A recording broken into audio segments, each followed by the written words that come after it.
Hmm. Oh.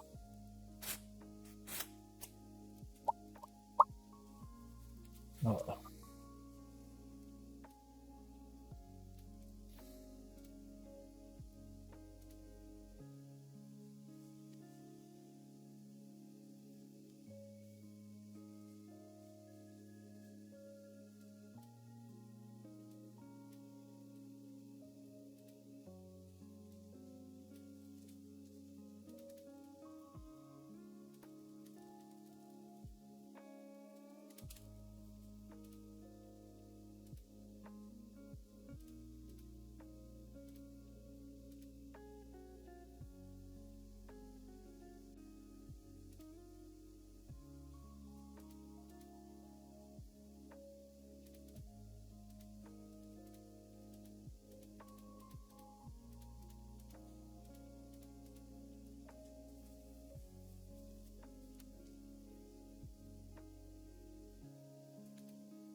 How do I select multiple? Like, this is not ideal. How this functions, it's not. It's kind of done. Um,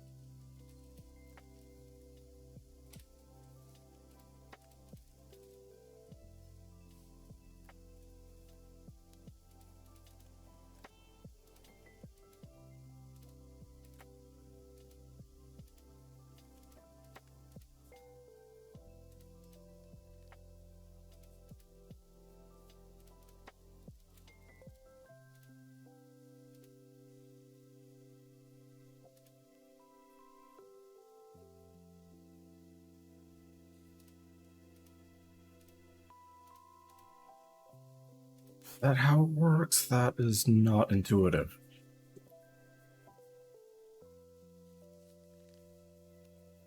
All right, got my schedule up, I guess, to work on this, to chip away at this course.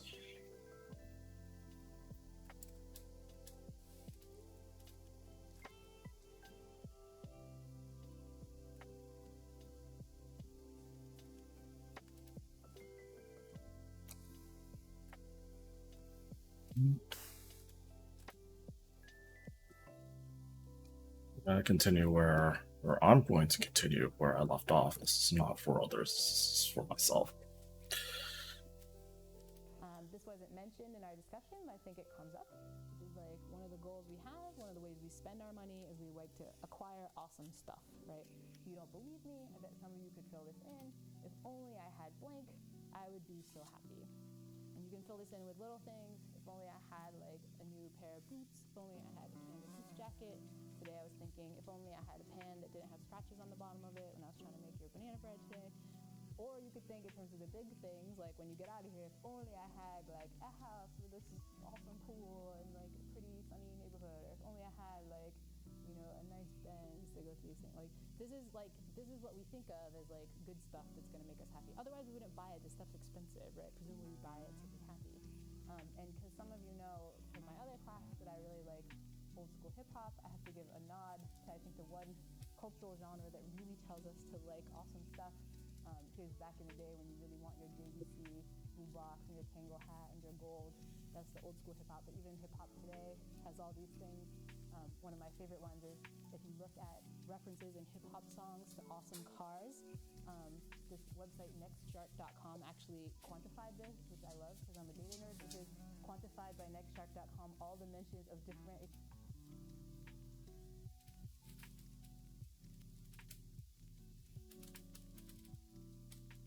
expensive cars in hip hop. And as you might expect, if you listen to hip hop, this is the Benz. There's like 5,000 references in hip hop songs.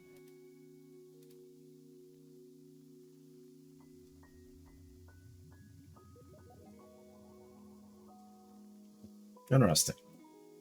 It is quite interesting.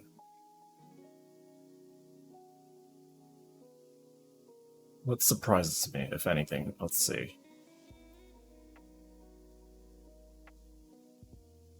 I am unfamiliar with these two brands, but everything else. Why is the McLaren all the way down here? Ooh, ooh, perhaps about Saab.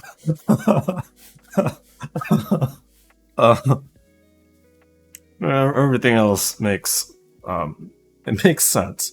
I don't know what Fisker is either, but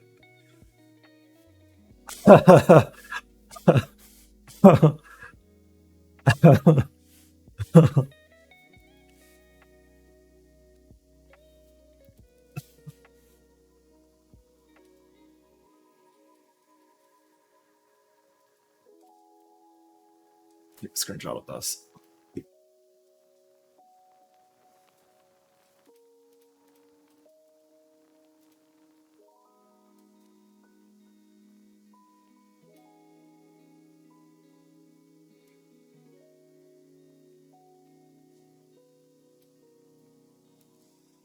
They even quantify like particular. Let me actually fix the volume on my iTunes, my background music that I'm also listening to. Lower that a little bit, because that's kind of distracting. Just a little bit, so. Cars, like that one, the Cadillac, it's an Impala, that's like the best Cadillac. Anyway, the point is like, these are songs that are mentioning all this stuff. If you didn't think that this was going to make you happier or make your life better, they wouldn't mention it, right? Not just cars, if you listen to hip hop, also good drinks, like specific drinks are good. This is like the complex.com is a different, the Hennessy, Cristal. Oh, really? Huh. Subtitles off for a second. But the point is like, do you think this awesome? I'm also interested in this chart.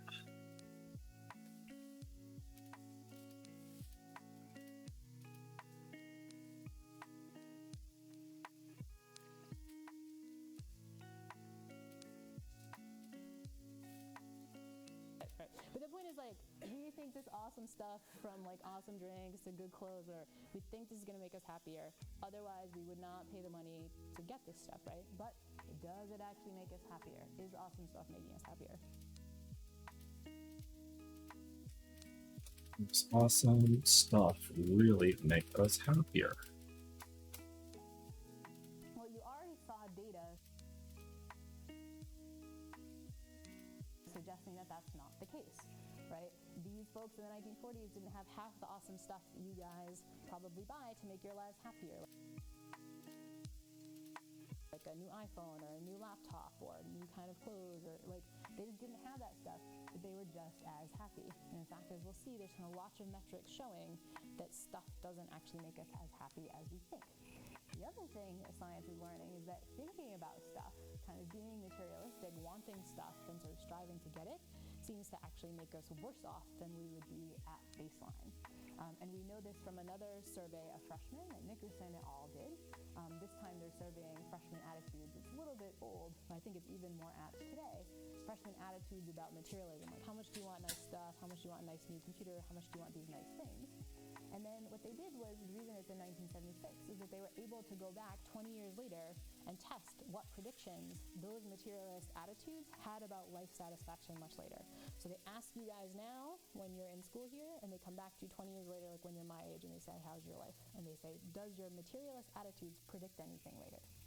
And what they find is that those people who reported materialist attitudes that wanted stuff had lower life satisfaction than these non-materialists who decades later. So it's kind of like if you spend 20 years seeking out all this stuff, you are not necessarily going to be happy. So it doesn't just make you like happier, it makes you unhappy. And in fact, if you actually look at DSM diagnosed mental health disorders, those materialists had more. So like get rid of those materialist attitudes now, it's not going to help you later. And so does awesome stuff really make us happier? Not really. And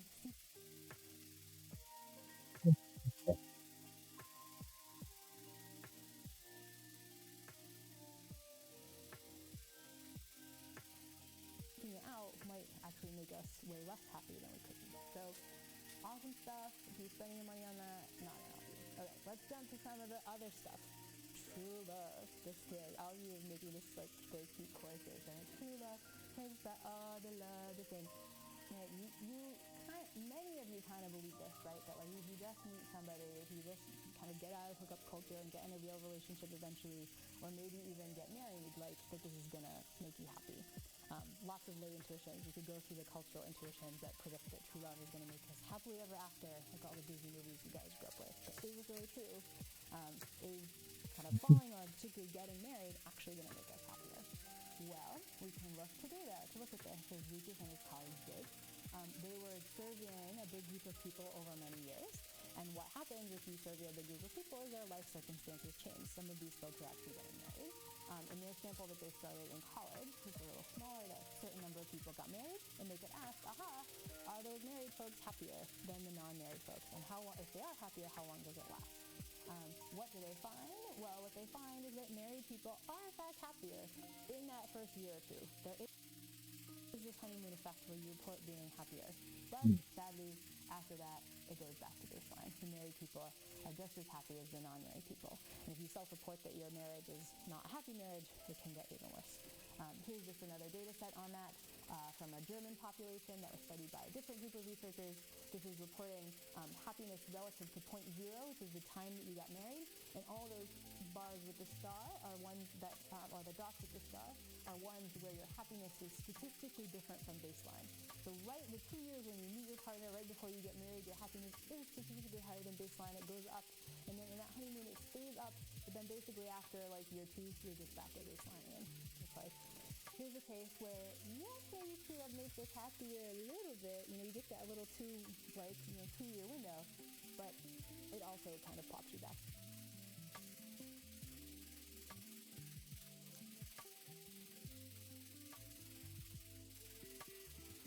This big life event you think is really going to change things around. Finally, so we drop off true love. Because we're in part here for the new year and we're organizing all these wellness activities and so on, another thing that didn't come up that you might think might make you happy, or at least people spend a lot of money on to make you happy, is this idea of maybe having a perfect face or body or so on. We're a couple weeks into the new year, so if you're on Facebook and things, you're seeing images like this in magazines, People Magazine talking about people losing weight, and like, you think if you lose 10 pounds, you're going to be happier and so on. Does this really actually make you happier? Yes. Well, again, we can look to data, as Jackson and colleagues did. They actually had a survey of about 2,000 obese individuals, so individuals for whom they really, at least in terms of health, maybe should be losing weight. And so what they did was they followed these folks for about 4 years during their diet program. And the neat thing is that this is like, they just picked these folks to follow. They're all doing the same program, and a couple things are going to happen. Some people in this program are actually going to lose weight, which is what the program was aimed at doing. Some people in this group are going to gain weight because that's what happens by chance. And then some people in the group are going to weigh the same. And the question is like, from time 1 to time 2, when they started this program, are they going to be happier? All of them started this program because they thought that weight loss was going to make them happy, right? And so here are the data. I'm just going to plot how much of folks have a depressed mood. So now bigger bars are worse. And so here's folks that lose weight, folks that are stable on their weight, and folks that gain weight. And at baseline, they're about the same. But 4 years later, in fact, the folks that lost weight are actually in the worst category. They're the ones reporting the most depressed mood. And if anything, it's almost like double the kinds of depressed mood that we see in other folks. If anything, the sad thing is like being in a weight loss program, no matter what your result is, seems to make you more depressed, which is kind of sad. But particularly if you're successful with this weight loss program, you get more depressed. So it seems like all these things about losing weight, we predict that it's going to make us happy, but it's kind of like a visual illusion. It's just not going to make us as happy as we think. What about more extreme forms of body changes, like cosmetic surgery? People who are really, really worried about their own nose or their breast or something. Is actually getting these changes going to make you happier? Well, we have a little bit of data on this from Von Soest and colleagues. They actually looked at a particular group of individuals who can maybe get cosmetic surgery, such as teenagers. So they're surveying adolescents across time over 13 years. And again, just by chance, they're going to have some population or some portion of these folks who undergo cosmetic surgery. And so the question is, does that actually make them happier? The first thing they worried about, since it was a small percentage, they said, well, maybe the adolescents that actually get cosmetic surgery are just at baseline less happy people, right? Maybe there's something about them that makes them get cosmetic surgery that makes them different from the other group. And so that's what we're going to report here. This is just before surgery. Who gets plastic surgery? Is that the kind of thing that makes you unhappy? And the answer seems to be yes. If you look at these different measures of physical appearance, obviously they probably like their physical appearance less, but also kind of not great things like suicidal ideation, alcohol use, conduct disorder problems. The cosmetic surgery people, the people who would eventually get cosmetic surgery, were already worse than other folks. So actually getting it is probably a bad sign anyway. But what happens after you get it? Well, the answer is that all those negative measures actually get worse. Oh, what? Looking at get worse after the fact. So it's kind of like not actually helping you. If anything, it seems to be making it worse.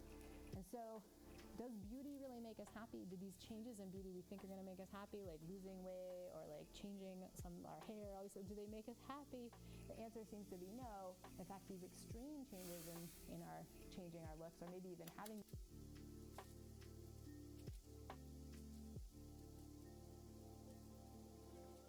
these looks goals at all, seems to actually reduce our well-being. This thing that people spend all this money on not actually making them happy. Finally, because you guys, all right, well, so cross out having a perfect body.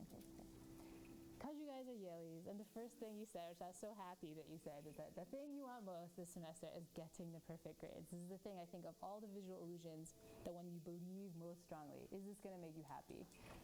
Overheard at Yale a couple of years ago. Everybody's so scared about this. This is like looking at, the system when your grades come in. Some of you probably just had this. But is it actually going to make you happy? Well, luckily, there are data on this. Levine and colleagues actually did a big survey, thousands of students in the UC system, so these are the students, making you predict how you're going to feel if you get grades that are better or worse than you expect. And so here is the prompt. If you get a grade that is lower or higher than you expect, how happy will you feel? And so let's actually, so here's their scale. All the scales are going to change around across different studies. This is a 1 to 9, where 9 is the most happy, 1 is like the worst happy. So let's play along. Pick the class that first comes to mind, or the class you're going to have this semester. And how will you feel if you get a grade in that class that's higher than you expect on the scale from 1 to 9? You're like, I'm going to get this grade, and open the Yale Sys, and it's like, it's better than you thought. What do you predict? 9, 8, 9. Okay, very high. Okay, so now the same scenario, that class you're thinking of, you have this grade that you think you're getting it, you go in Sys, and it's way less than that. It's lower than you expect.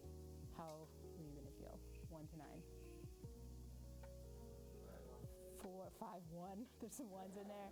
Okay, you guys are nice. This is great. Okay, so that's a prediction. And in fact, if you look at what people predict in this study, you get results that look a lot like yours. So here's their prediction. When you get higher than expected, people are like, I'm going to be super happy. I'm going to get 8. You get what you expect. You're still pretty happy what you expect. But if you get lower than you expect, you're low, around a 4. Almost exactly the average you guys just said. So what really happens? What horrible things happen if you get lower than you expect? Or wonderful things happen if you get higher than you expect? Here are the actual data. So they actually go back and like tell people to log in with Sys, like when they see their grade, and like, okay, how do you feel? What you find Wow. higher than you expected is way less high than you expect. It's still good, you're still kind of mostly happy, but not as good as you expect. In fact, not really any different from getting what you expected, getting higher ones. But the amazing thing is that getting lower than you expect, yeah, it's a little less, but not statistically less. And in fact, it's way better than you guys actually predict. Basically, it's not actually going to affect your happiness that much. And this is at the, right when you find out what your grade is, not like months later when you processed it and come to terms with it, like you guys are now for your fall semester. This is like when you find out, it doesn't matter to you as much as you think. Based on what you have heard in this lecture video, which of the findings below are accurate? Besides the 1 to 2 year marriage bump, married people tend to be as happy as unmarried people. I think that's true. I think that's referring to the honeymoon period. So after that 1 to 2 year mark, it drops back to baseline, if I recall correctly. wanting awesome stuff and striving to get it tends to negatively impact one's happiness. Yes, being in a weight loss program tends to increase people's level of happiness, but losing weight does not. I don't think that's accurate. People tend to be significantly happier when they get good grades.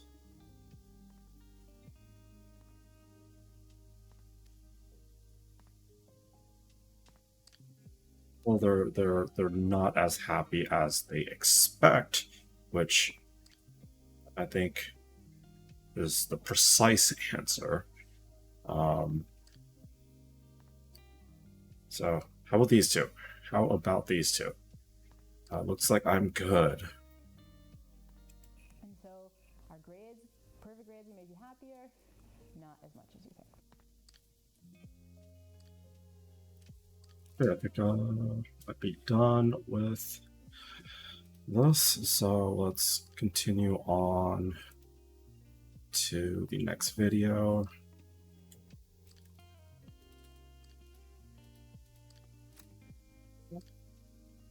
Before we get to that, let me take a short break. BRB.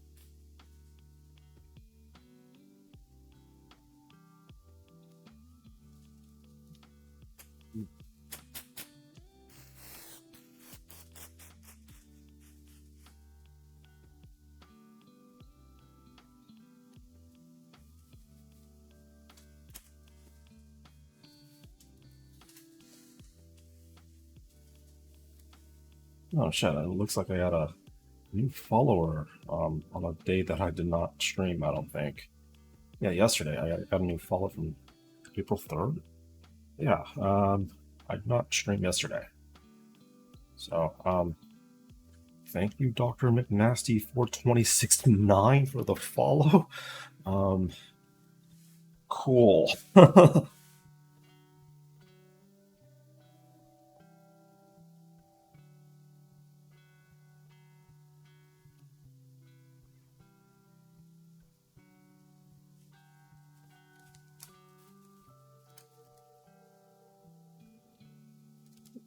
Mm, mm.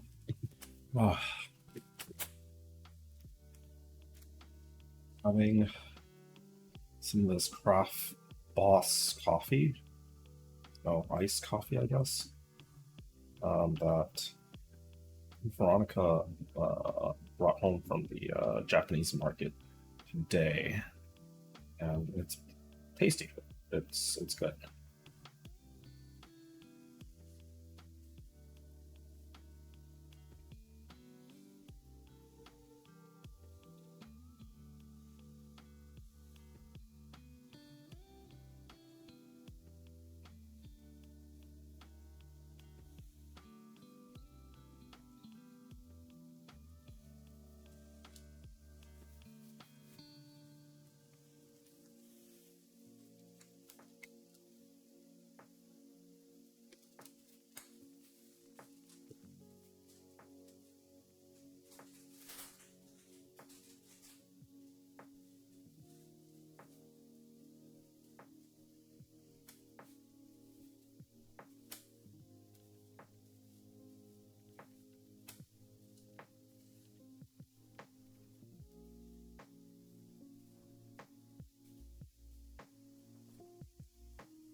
All right, I'm back. Let's continue. So, how much more is there? There is this 8-minute video on annoying features of the mind, and then a 21-minute video on questions and answers, some references. Oh, finally a quiz. Nice, 6 questions, and more readings. Cool. Let's see where we at. We're at 26 minutes. I'm shooting for 90 minutes for this session, so I think we're definitely gonna be able to cover all this. So now here, we're gonna pause for a second because we're almost at the end of the lecture, but I want to really have a moment where you guys reflect on this and take this all in, right?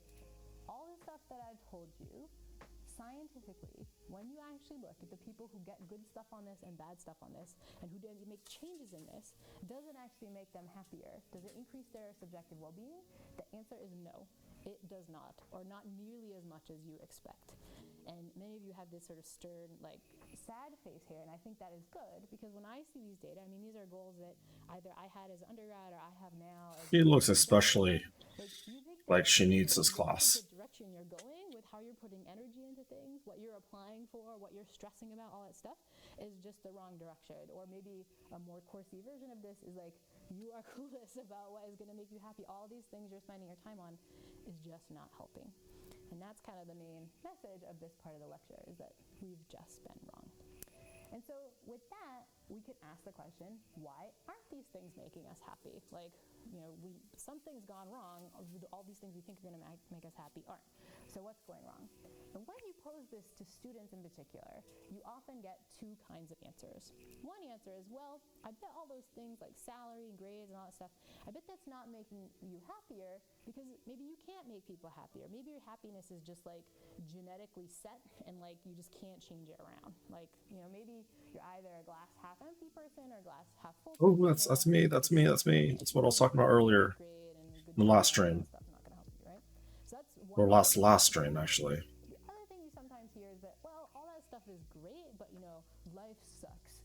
Bad stuff happens, and maybe you're going to get the perfect grade, but even if you get the perfect grade, horrible thing happens, and, like, you just can't be as happy because other horrible stuff happens, right?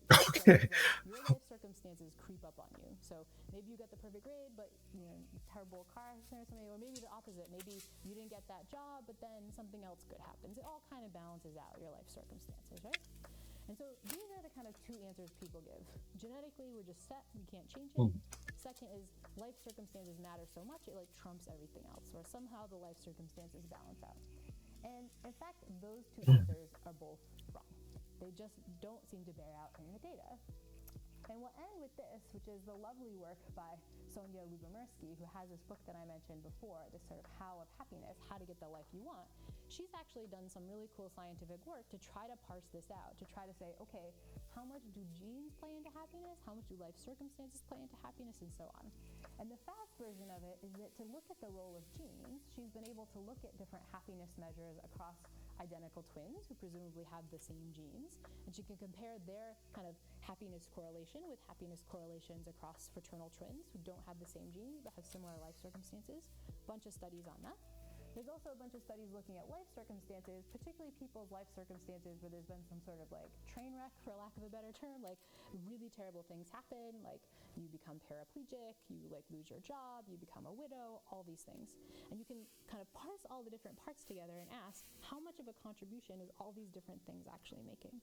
And this is the pie chart that she's kind of famously come up with to describe this stuff, of how much of a contribution each of these things makes. There is a decently big slice that comes from your genetics. It seems like we do actually have a genetic set point for happiness. This idea that some people are glass full people, some people are glass empty, that does seem to be borne out by the data, but often way less than we think. It's only about 50%. There's a lot of movement there. The thing that's amazing is the life circumstances part, the thing we really think affects you, like if you had a car crash or you were paraplegic or you won the lottery, all these things, that actually is the smallest component of our happiness. It seems like only about 10% of our actual happiness is affected by that. The final part seems to be based on all kinds of actions, intentions, habits that people bring in. That big 40% seems to control a lot of our happiness.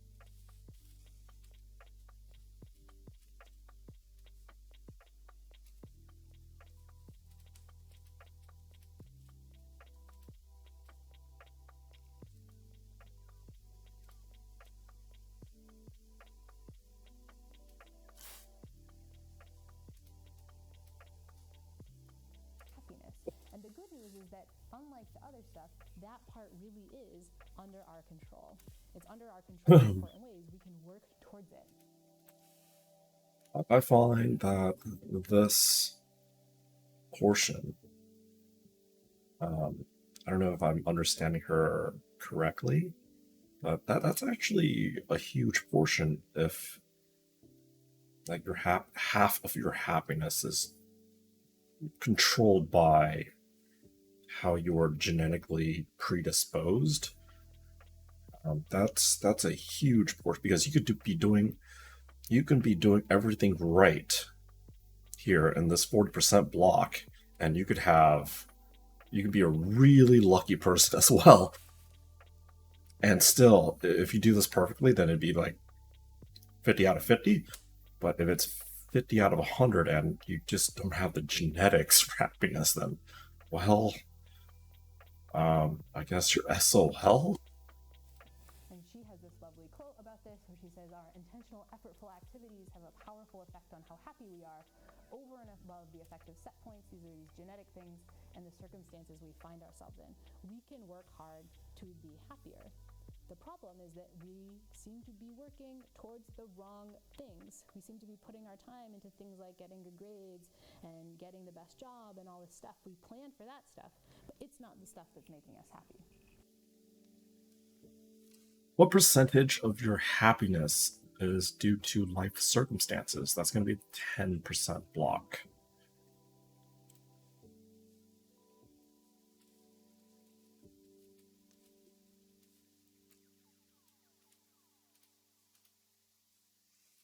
Under your control, 40% of it is. And so the upshot is that there are things we can do to become happier, but most of the goals we think are going to make us happy don't actually make us happy. So we have to kind of pick the right goals. And that's what we're going to talk about in future lectures. However, I had to end on a particular note just in case some of you are thinking this, because I think it's important. Another fallacy we're going to see creeping up. And that fallacy goes something like, okay, that science stuff might be true for everybody else. Maybe that's true for all the freshmen you surveyed before, but I actually am going to be happier if I get the perfect job this summer. Or like when you thought about how sad you're going to be the person who said 1 and you get that grade, like I actually am going to feel like a 1 when I get that grade. Like, you know, like that science doesn't apply to me. And so to that, I will introduce you to the first of many things you're going to hear in this course, which I'm going to call annoying features of the mind that actually lead us astray. It's just dumb ways that the mind is set up that mess us up. We kind of saw this already where we think that once we know something, we're going to get better at it. Like, there are lots of these dumb, annoying features. And this dumb, annoying feature that makes you think that is that you think that when your mind delivers to you an intuition, like, I'm going to feel really sad if I get a bad... Ooh, well, it's kind of take away. Mind's strongest intuitions are often totally wrong. That intuition is normatively correct. But the fact is that the mind all the time is delivering to us these intuitions about what's going to make us happy, what's correct, what line is longer, what table is longer. All those intuitions that are just wrong. Sometimes our mind delivers to us stuff that's just like factually incorrect. And we can see it in vision, right? We saw it here or with the case of the table. The key is that sometimes even outside of vision, we're getting these intuitions that our mind is delivering to us with full force, like that's the right answer, that's what's going to make us happy, but it is just wrong. Just to see one on the kind of more reasoning side, some of you might have seen this problem before. If you have, don't answer, but this is a problem that's kind of common. If a baseball and a bat cost $1.10 together, and the bat costs $1 more than the ball, how much does the ball cost? The ball costs 10 cents, right? Because the answer to how much a bat costs is $1 more than the ball. So if the ball's 10 cents, and the bat is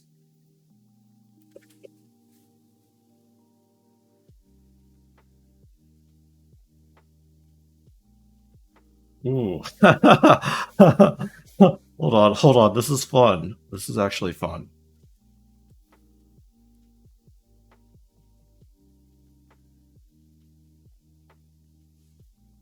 No, it's not.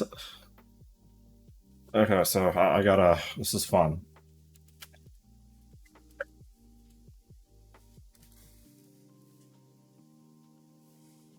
All right, so that equals $1.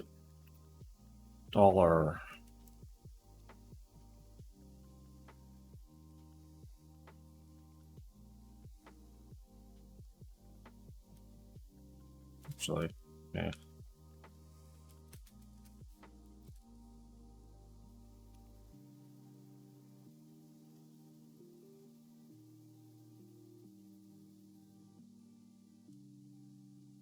All plus $1.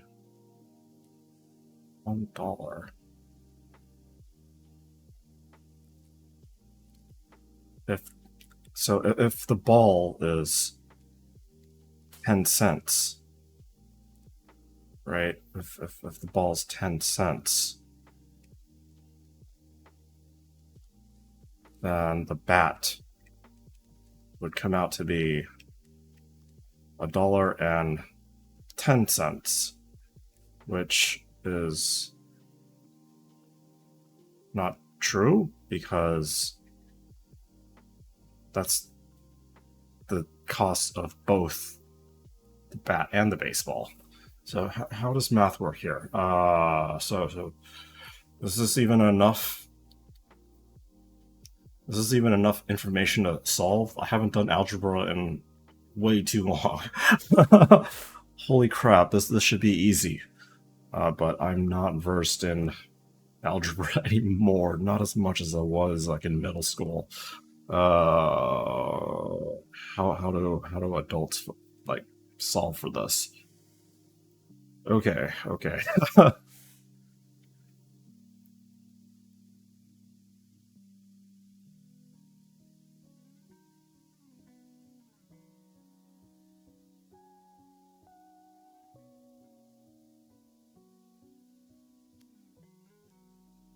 What if the what if the what if the ball was 5 cents? If the ball was 5 cents, okay. If ball is 5 cents, then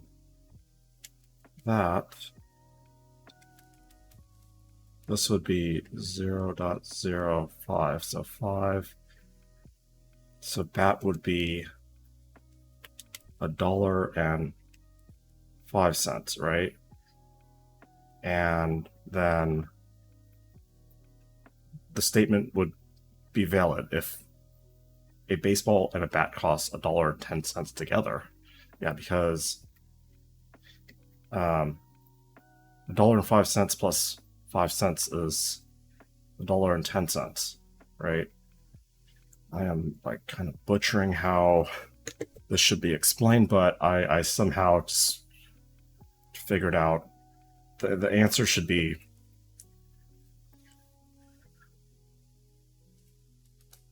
how do I scroll with this? Oh, there it is. There we go. So the idea of all of this right here is most people will think the answer is 10 cents, but it's actually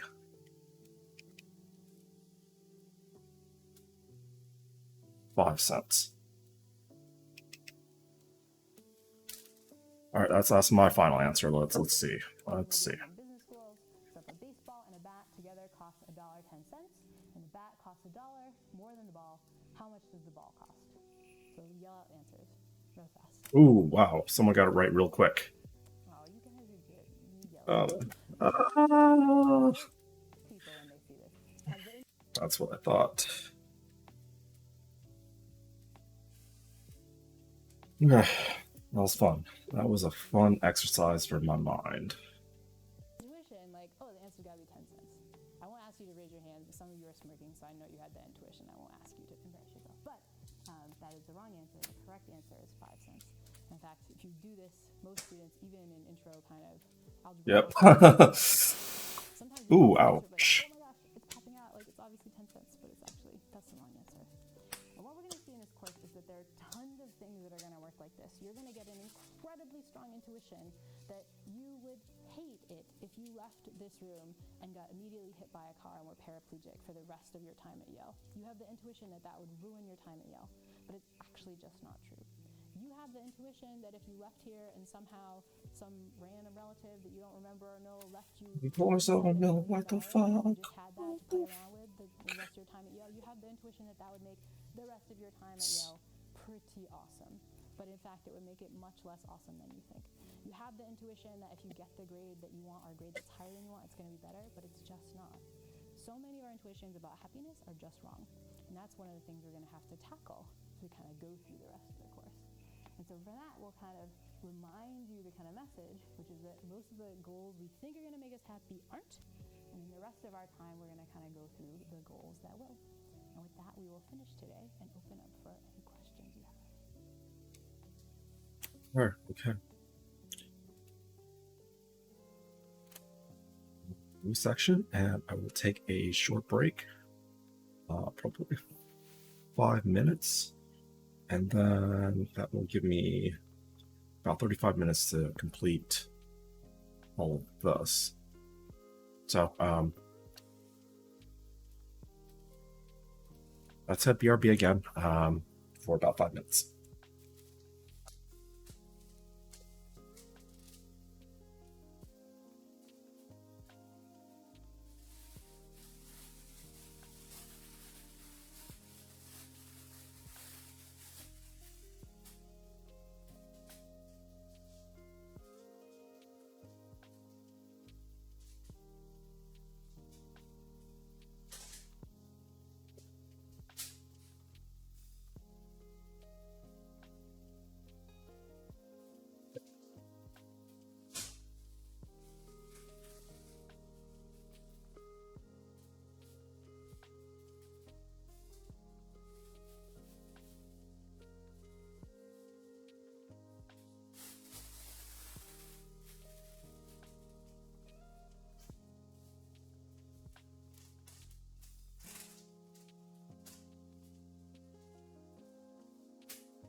Okay, I'm back. Let's Questions. go. Let's go through this this question and answer video. More extreme people in the data set? Like, how do I know I'm not like of the more extreme sort that do get like violently affected by Yep. So for a lot of the different data sets I talked about, there is a range, right? There's a range at the baseline, and that there's a range in how people are affected. For most of the things I talked about, most of the predictions, there is a range in terms of how much people are affected, but in almost all cases, we're pretty rarely as affected negatively as much as we think. So our predictions about happiness in most cases are less good than we think, and our predictions about how terrible something is going to be are in most cases less bad than we think. So there's a range. Some people are more affected than others, but almost everybody is mispredicting. This is a phenomenon that we'll talk about in future lectures that's known as affective forecasting. How do you forecast how you're going to feel about something? And it seems like we're often wrong in terms of how much we predict. We're wrong in terms of the magnitude of how badly we're going to feel. Like we think it's going to be worse than it is, or we think it's not going to be. We think it's going to be better than it is for good things. We think it's going to be worse than it is for bad things. We're also wrong in terms of the duration of that impact. We think that bad grade is going to feel bad for like ever. You know, like years later when you're my age, if you ask me the grade I got in like this intro social class that I took and I actually got a B, and that was like awful. Like you think it's going to like affect me really badly, but like I'm fine with it now, right? We think these impacts are going to have a long impact, but they're just not. And so there's things that we classically mispredict. Some people are worse than others, but pretty much everybody is off. And so I think even if you think you're statistically going to be more accurate than most, you're still not going to be as accurate as you think. How much of these levels of happiness are dependent on the context with which the person is situated in, as in like the perception that other people around them are happier or less happy, so like relative happiness, I guess. Yep, very good. So we're actually going to deal with that a lot in the next section, in the next lecture, because it turns out that as we think about these annoying features of the mind, one of the most annoying ones is that our minds are very, very sensitive to context. They don't tend to think in terms of absolutes, they think in relative terms. And the most salient relative term that we think in terms of is other people. And that explains some of the factors that you saw today. We'll see this kind of in more detail next time. Why are we just as fine with grades as we think? Like, mostly it's because other people are getting those grades mostly too here. And so as soon as you find out somebody got just as good a grade as you, you're totally good. It's especially true in the context of salary. One of the reasons that funny misprediction we make, which is that when we're at 30K, we're like, oh, if I could only get to 50K, I'd feel awesome. But then somehow you get to 100K and you have that same thought. Yes, this is especially true for my own life. 50K, 100K. How long did it take me to go from 50K to 100K? About 2 years. 2 years from before 50K, I was making zero. I was unemployed, right? Like, I don't know. It's so true how that is. Like, I remember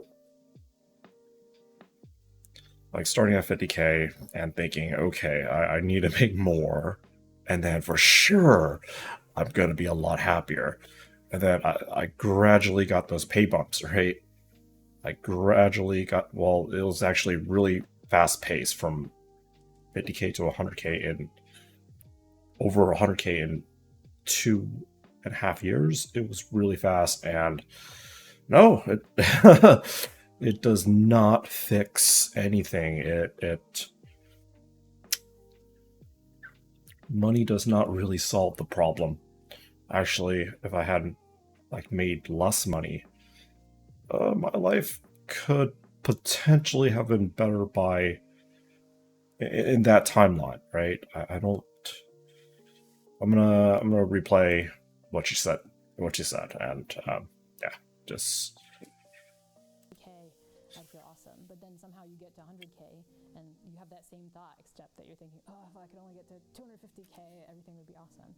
The reason for that is that usually as you bump up in salaries, you're also hanging out with people who are also bumped up in those salaries. Like people whose salary is $100,000 tend to hang out with people who have that kind of salary, whereas people whose salary is $10,000 tend to hang out more with people of that. Yeah, that's a bit true too. When I started making more money, right, I was able to learn from people that I did not have access to learn from prior to making that particular range in income. And I have learned that while they're more interesting, it's not always. It's there's a counterbalance to it,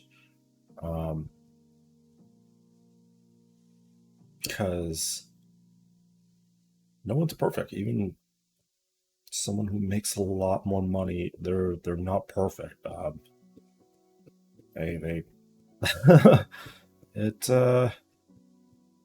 yeah. What I'm trying to say is that for anyone who's even listening, or if I need to reference what I say to someone in the future, I can just show them this bit right here, me speaking while taking this class, that money will not solve your problems. Money definitely does not solve your problems. Money gives you more time. It just gives you a little bit more time. Or a lot more time, depending on how you look at it, but it doesn't directly solve for what you truly want as your own individual self.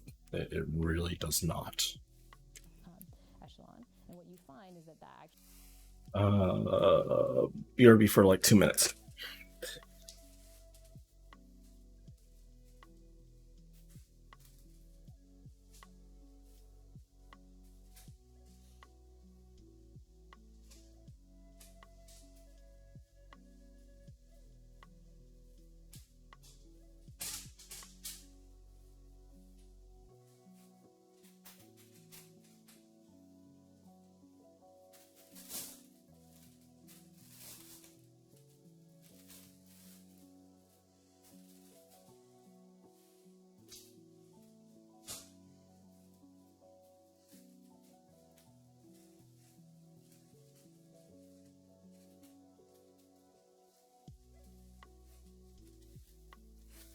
Mm.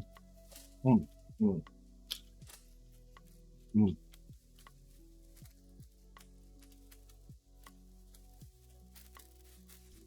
Mm. Mm.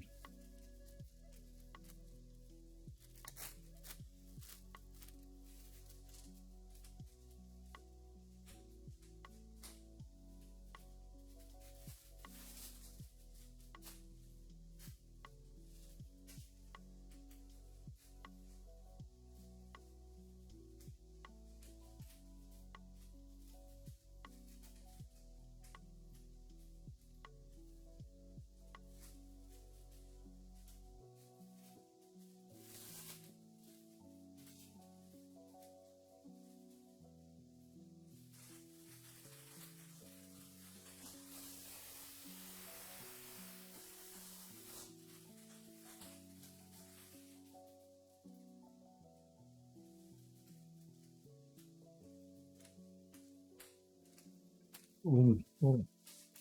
Mm. Uh-huh. Mm. Nothing like midnight carbs. actually matters a lot. So a lot of our perception attraction and a lot of our things come from social comparison, and that's what leads us astray a lot. It's true in vision. We can see all these cool visual illusions where something next to something makes it look different, but that's actually what happens a lot for our happiness. This is one of the reasons I worry about your generation's use of social media a lot, because if you're looking at Instagram, if you're looking at Facebook, Snapchat, people aren't Snapchatting. You know, if you imagine people have a plot in their life of like things that are just kind of super boring or bad or whatever to things that are awesome, people aren't Snapchatting like this stuff unless it's like really funny. Like they're usually Snapchatting this stuff, right? So you're not seeing the right distribution, but in your own life you see the distribution. You look at other people's Snapchats and you're like, everybody else my life sucks. everybody else is like doing these cool things. Blah blah blah blah blah blah. FOMO, and all these No, she's right. That's what I'm mocking right now. She is definitely so right. So the answer is yes. Next time you'll see lots of cool data on the actual impact of social comparisons, but it's insidious. And so one of the reasons you guys should stay off social media. And this might play into what you're just saying about social media, but I was going to ask, some of the data you showed were driving kind of this narrative that over the past X number of years, Americans have gotten A, more materialistic, and B, less happy. And I was wondering if you have any theories as to why. Yeah, I think there are a couple of factors at work. I think the kinds of things that we see on social media and in our culture kind of make it worse. Like we live in a pretty materialistic culture, right? In a couple of different ways. One is people show off that stuff. People are proud of it, and so you see it more on social media and stuff like that. I think we live in a culture whose economy relies on us wanting awesome stuff. Like if tomorrow we all bought this research and we're like, we're just gonna live with what we have, you know, we'll just like get food when we need it, but you know, not Hennessy, like just minimal food, some water, some bread, whatever would be cool. Like the American economy as we know it would crash, right? Like it relies on the fact that we have a good jacket but still want to get a new Canada Goose jacket. It relies on the fact that we might have a car but are tempted to get a new car because our next door neighbor bought one. We live in a society that like tries to promote this stuff, and it's probably doing it through a lot of means that are more means and more effective means than it did in the 1940s. In the 1940s, people aren't seeing commercials and advertisements for things on TV and on the internet in nearly the same way as you guys do. Like all those things seep in, and I think it pushes material culture. Then we get these social comparisons, and then it gets worse. So I think there's a couple runaway effects that we've seen, but all of them are pushing us more towards buy more, get more, be more. You don't have enough right now. You're not doing enough. Oh man. So with that like drastic rise in the prescription of kind of antidepressants, so I see like social media is definitely a big factor. Just like people are obviously showing off like their best life. That could make like I guess people more unhappy with themselves. But do you think there could be something with just the increase in the amount of like drugs that are available and just like the growth of pharmaceutical companies? And also people are kind of more open about talking about mental health, and so people seek mental health and like see more like maybe drugs as a way to deal with like being more happy than changing your habits per se. Yeah, I think all of those factors you mentioned are at work. One is this reporting issue, is that probably since I think 1996, which is the date that I was quoting, that statistic on 400 times more was from. Obviously, it's become much more okay. People think more about things like depression. People know what to associate those symptoms with. People are okay with those diagnoses. So I think part of it is reporting, and that might be a good thing, that people are able to admit this stuff and seek out care, and it's not as shameful as it was maybe many decades ago and so on. But part of it is also the same culture I was talking about, which is that there's now a culture of payoff for people who are taking these drugs. There are drug companies who want to promote you taking them. There are drug companies that are training doctors to think about prescribing this stuff. And I think that can't be the full picture, but it's probably a little bit part of it, right? Is that we are in a culture we think medicine is going to heal things. And so that's part of why these things are increasing. I think this is true not just in the mental health domain, but also in the food domain, right? There's this whole movement of sort of food as medicine, right? Don't take your cholesterol medication, your high blood pressure medication, try to solve it through eating more healthy and eating less processed foods and stuff. So I think there's like parallels in other domains too. But yeah, I think there are a lot of factors at work. The point wasn't necessarily to talk about those factors per se, but it was to say the things that we think are going to make us happy, like we just all have higher incomes and we all have all these gadgets and all this good stuff, is not helping us as much as we think. If anything, it kind of looks worse. Yeah, so just I totally agree with the points about like our economy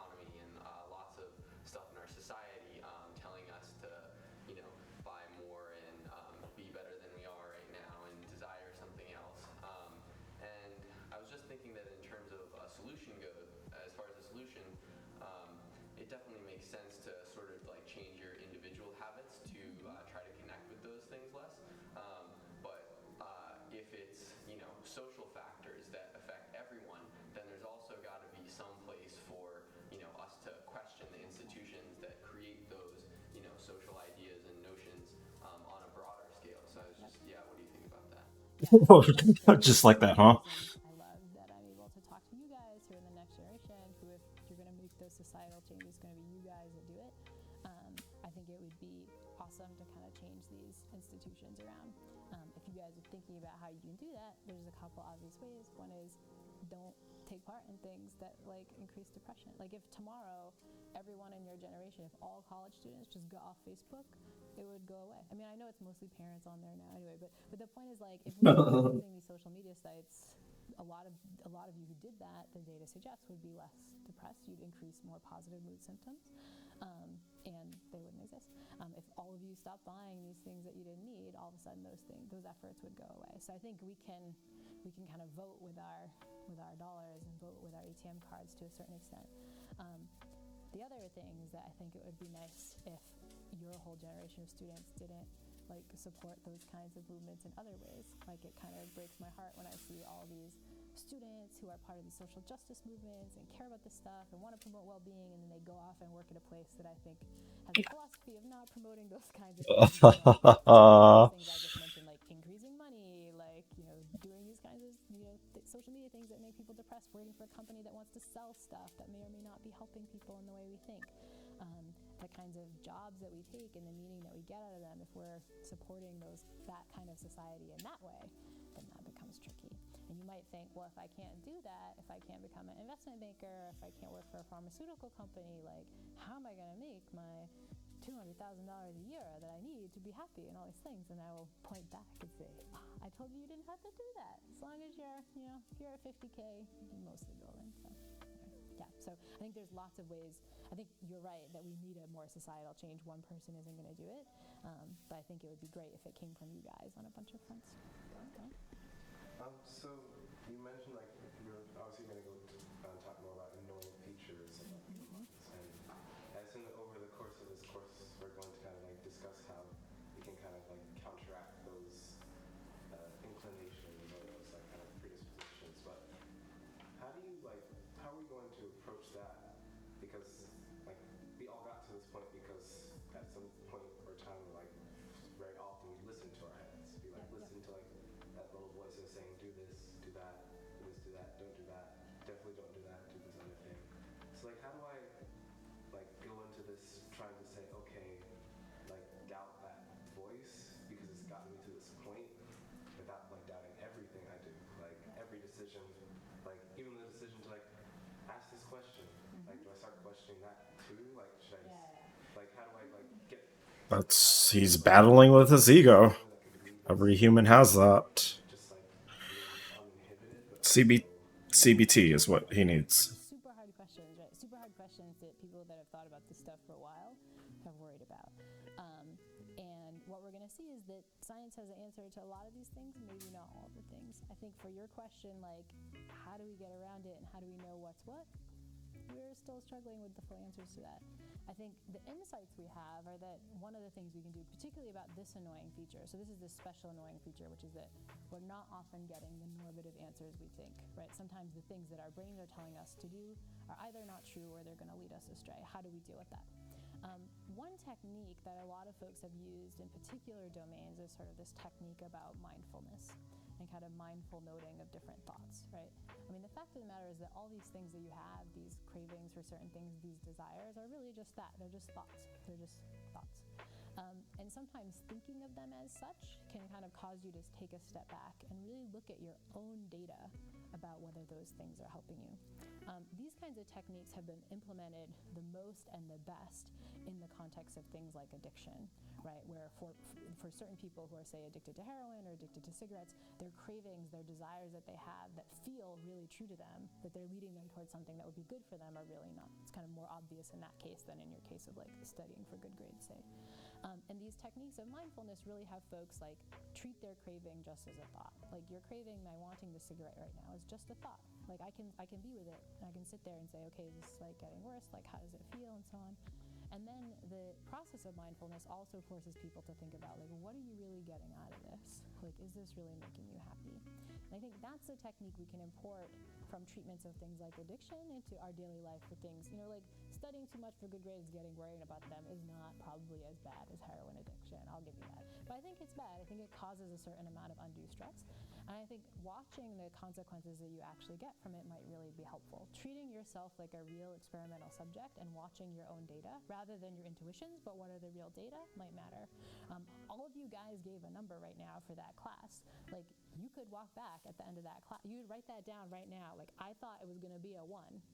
And then you could see when you go on SIS and you open it up what it is. And you could honestly be like, all right, I'm a 5. That wasn't as bad. Like, you can kind of take your own data to see how you feel. And my guess is if you do that, if people did that, you might get a sense of like that some of these things are actually true, right? You could try a different salary and see, are you really happy? Is your stress lower, and so on. In some ways, it's easier if you don't make those life mistakes and you listen to these other folks. But I think doing it for yourself actually matters. And that a little bit gets around the problem you mentioned, which is like, am I going to start questioning everything? Like if you're mindful of everything and you do something and you're like, that was actually, you can think about this question like, I actually felt good. She answered my question. I sounded smart. Like that was, like that actually was a good, I'm glad I did that. Like just kind of that questioning can often lead you to rather what your intuition tells you can tell you like, oh, that actually was good or that actually wasn't so good. I was wondering, do you think that we as the millennials generation have like some specific characteristics that differentiates us from other generations and that makes us be unhappy and like more unhappy than our parents or our grandparents? Yeah. Well, the data on whether you guys really are more unhappy is a little bit mixed. One of the statistics I mentioned is it does seem like recent grads as a category are slightly more unhappy now than they were even a few years ago. What that's about, though, is tricky. Is that about job placement? Is that about like what's happening? So we don't have great data on if you guys are really more unhappy. My guess is that the rhetoric that you guys are so much more unhappy than previous generations is probably just that. It's just rhetoric. In fact, usually when we look across history, what we see is pretty strong consistency on what people report for happiness. So I think it's not as dire as everyone makes it out to be. But I do think you guys have your own particular challenges. These kind of illusions that trip up the mind to make you more unhappy in certain forms trip you guys up even more. I think we, as a generation of parents, have done you guys a disservice because we've drilled into your heads these kinds of goals that don't seem to matter as much, these goals that are incorrect. I mean, all of you said you wanted to get good grades, not just because like maybe your parents have been fighting with you for years, like don't worry about good grades, go out and like, get good social relationships or be spiritual or do all the things I'm going to tell you later matter. They weren't getting you guys to do that from like first and second grade. They were like thinking about having you guys like get good grades and get into Yale and all these things. So I think you guys have been taught that these goals are the goals that matter, maybe more so than previous generations. And so it's in some ways no surprise that you're kind of going full force towards them. And I think that's a fault of your parents' generation. That's a fault of the way you guys are trained. Some of you guys have heard about this book, Excellent Sheep, which talks about your generation and the kind of accolades you guys go for. I think we've taught you to assume that these accolades are going to make you a lot happier than they actually make you. And that's kind of a fault of ours. So I think there's a little bit of that. And I think, as I mentioned before, your generation is the first to deal with this strange phenomena of social media, this strange phenomena where our brains are built. An annoying feature of our minds is we assume our perceptions are accurate. We assume our perceptions are giving us the right statistical information, right? And the fact is, my guess is that social media is not giving you statistically accurate information about other people's lives. People don't really look like that on social media. They look like that only when they take the picture and post it, which happens to be when they look extra good. People aren't having that much fun statistically all the time as they do on social media. That's just not true. And that's just social media. That's not all the advertising you're exposed to. to about these norms, that people are happy, that people have great bodies, all this stuff. Like, I think you guys, more so than most generations, get inundated with social comparisons that are kind of built to mess you up. And that's tricky. That's something that you'll have to overcome. Good news is there's some strategies you can use to get better about that stuff too. Last question, did we finish up? And so when discussing like attaining this happiness with regards to these misconceptions, is there something in general that people seek with regards to like reduced levels of stress or a feeling of elation or kind of a combination of the two? Like, is there something specific that kind of people want from these things, or what kind of? Yeah, what are people seeking? Yeah. I mean, I think that's a good question, and you guys can introspect for yourselves, right? Like, grades was a thing that came up first. Like, why do you want to get good grades? Like, it might not be to be happy, but it'll be like, so I can get that internship, or so I can get into grad school. I'll be like, okay, why do you want to get into grad school? Like really, I think we're doing most of the stuff we're doing ultimately because we want some sort of positive mood, like positive life satisfaction. Like, ultimately it gets down to like being happy. Most of the things you think, I think if you push it, if you kind of keep asking those why questions, you get to that point. So my guess is that we kind of assume there's some causal role of this stuff in being happy, and if we find that link isn't what we thought it was, then we should kind of question it. But your question brings up something that we'll see a lot in the course, and something that is kind of a problem for the field of positive psychology, and that's like what we're measuring. You mentioned like life satisfaction, or increased positive mood, decreased depressed mood. Already in the studies I presented, I've tried to be kind of honest about what they're measuring. One was like feelings of not blue, one was like reported life satisfaction, or how happy would you feel. All those measures are a little bit different, and sometimes we kind of collapse them together, and they might not be telling us the same kind of thing. And this gets back to kind of Gary's question about individual differences. It might be that some of those measures move one way for some people, but don't hang together as well for others. And so you'll see that come up as like, your mood is different, but like, maybe your overall life satisfaction or meaning in your life will be different. We'll try to talk about those as we go through them. But the upshot is, my assumption is that people are doing these things even if they haven't articulated, because at some point they think it's going to make them happy. They think it's going to make their life better in some real sense. And so if it's not, we probably should know that. Or if we're spending time on this stuff, we should force ourselves to spend time on the things that is going to have the causal role that we want. And so with that, we will pause. Next time when we come back, we're going to go into way more of these annoying features of the mind. What are the annoying features of the mind that really make you think all this stuff is going to make you feel totally jazzed up when in fact it's not? That's what we're going to get next week. Before that, you guys all have your homework, which is that I want to see how authentically happy you are. So please go on this website. I'll send it to you guys again over email, and just get your score. It's going to be a score between 1 and 5, and we will just look statistically if whether that changes after these practices. So thank you guys for being here. More coffee and cake outside, so enjoy. Coffee and cake? What? All right.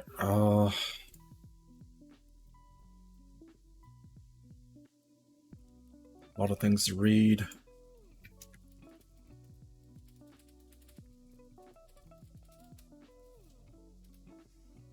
Oh, I just copy everything.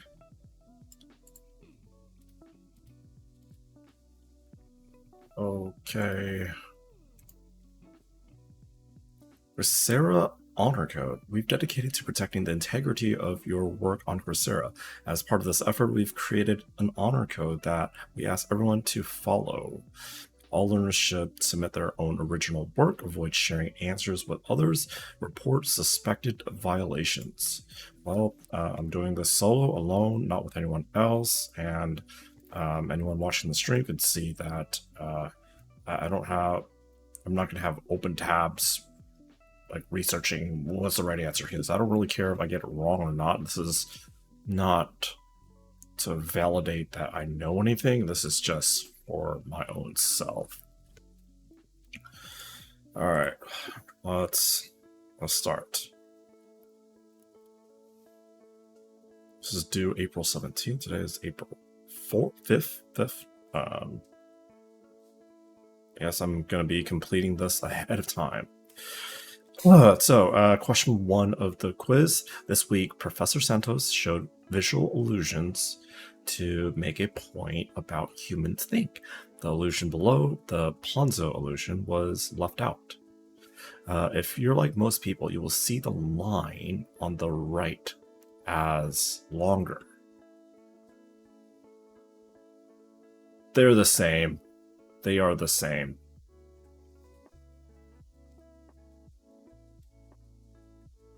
The illusion works because the distance cues provided by the black lines, these black lines, trigger brains into thinking that the right line is further away and should be bigger.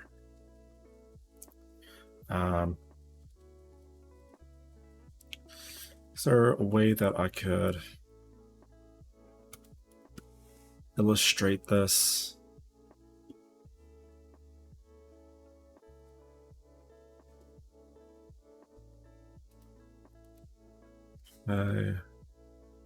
Is there... Ooh, line. Okay, so I do have a line tool. And, oops. My lines are going to be pink. But I'm going to start this line tool right here. Right? And then I'm going to make another line here. And then it's going to make everyone realize that these two lines are of the same length. Okay, so what's up? Well, what's the question? Well, oops, let me clear that out, hide that.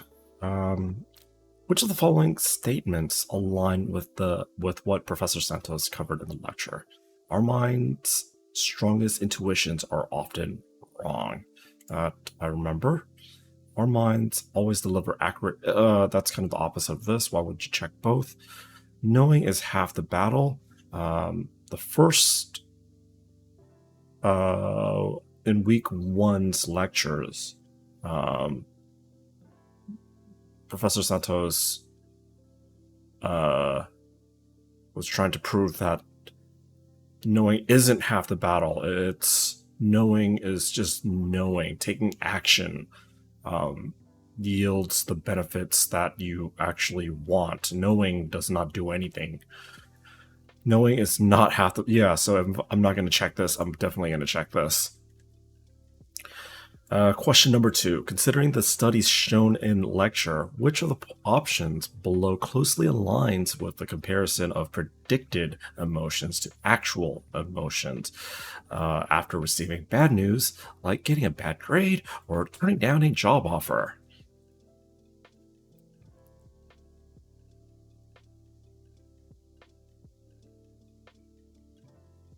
So these are dials. Only one of them is correct.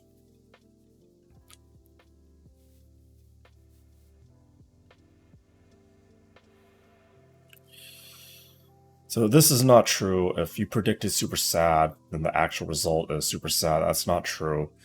If you predicted neutral, this is not true.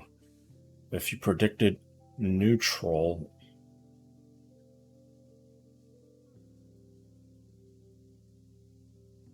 Oh, what was the neutral result again? I'm pretty sure this is the answer. If you predicted super sad, it's actually not as bad as the actual outcome. It's pretty much going to be the same as whether you're super sad or you're neutral or you got better than you expected. So I think this is the right answer. We'll see. That's what I'm going to lock into. Question number 3, true or false? After a certain point, people are content with their salary and do not aspire to make more money.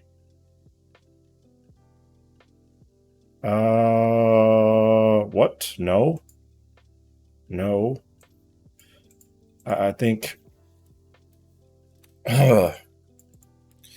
So what we have learned from this course, from week 1, is that per data and statistics, after a person reached 75K a year in salary, after that point, money does not really make them too much happier. It's like a point of where diminishing returns happens, right? It's like more money will not get you what you truly want. You figuring out what you truly want and going after it is the answer to that, but more money really is not the answer. But however, being real, like we're just talking about people, humans. No, humans are not ever content with their salary. We always want to make more. So I'm going to answer it in that perspective. According to Sanja Lyubomirsky, I probably butchered that.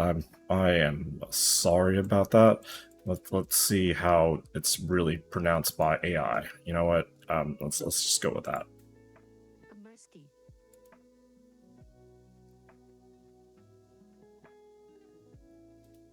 Can you read right here? According to Sanja Lyubomirsky, what is the percentage breakdown of the factors that determine our general happiness? What language? Oh, I'm on Filipino.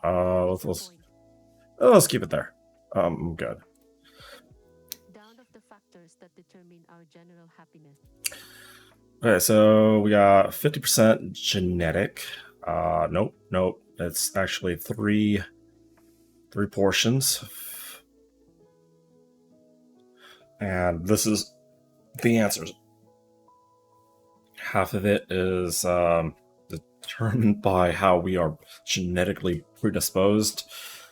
10% of it is due to absolute luck. And 40% of it is what we control ourselves. True or false? The past several decades of economic development has made the inhabitants of the United States much better off and has consequently led to a drastic improvement in life and satisfaction. That sounds too good to be true.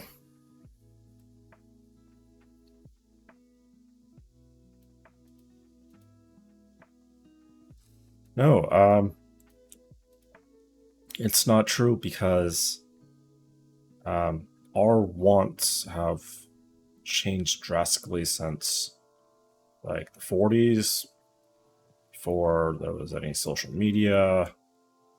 I don't think. I mean, if it's a measure of life satisfaction, if we're talking about metrics and life satisfaction over the years, like we're comparing past and present, I don't think people are as happy as before, like in the 1940s. I'm gonna go with false on that. And number 6, did you do your rewirement this week? Yeah, I did. I did it in 2 streams ago. I did it, and I'll do it again if asked. Yes, I did. Don't worry, there's no wrong answer. Yeah, I'm submitting my own work, so let's see what the answer is. Okay, so I got a passing grade. What could I have done better? So, okay, I got that correct. I got that correct. Got that correct.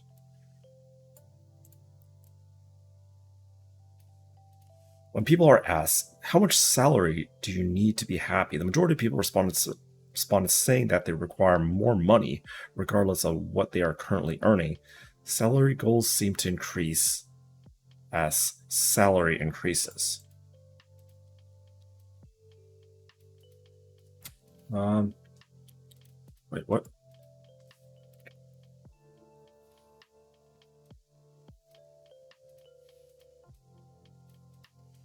Well, sure,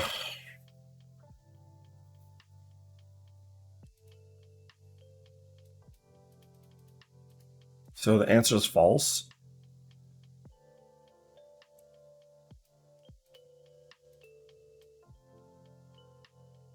Oh yeah. I might have picked Yeah. That. Why did I say true? People won't be content with their salary. Like it's false. I gotta watch the VOD and see what I actually said when I was answering question number 3. I think like I must have said something that like would make it seem like I actually meant false. Like yeah, it's 12:30 right now, so it's getting kind of late, and maybe that's why. All right, so that I definitely know I got correct. The past several decades of economic development, yeah, it's false. Research has shown that life satisfaction and subjective well-being in the United States have not improved over the past 40 years. That's so sad. Cool. So what's good? Help us identify the right topics. This is about happiness, emotional intelligence, psychology, human behavior, social psychology. All right, what's good? Okay, so basically more references. I'm not gonna go over this now. I will go over it in my own time, not on stream, if I do ever get a chance to, but I am already super backlogged with a bunch of other things. Plus, I've already read so much content on this subject, so this I will get to later if I have time. All right, we are on week 3. I think I'm done with today's stream right at the 90-minute mark. Nice. I'm at 1 hour and 30 minutes and 32 seconds. So I completed it right on the dot. So with that said, I'm gonna cut out. Thanks for watching. Have a good night.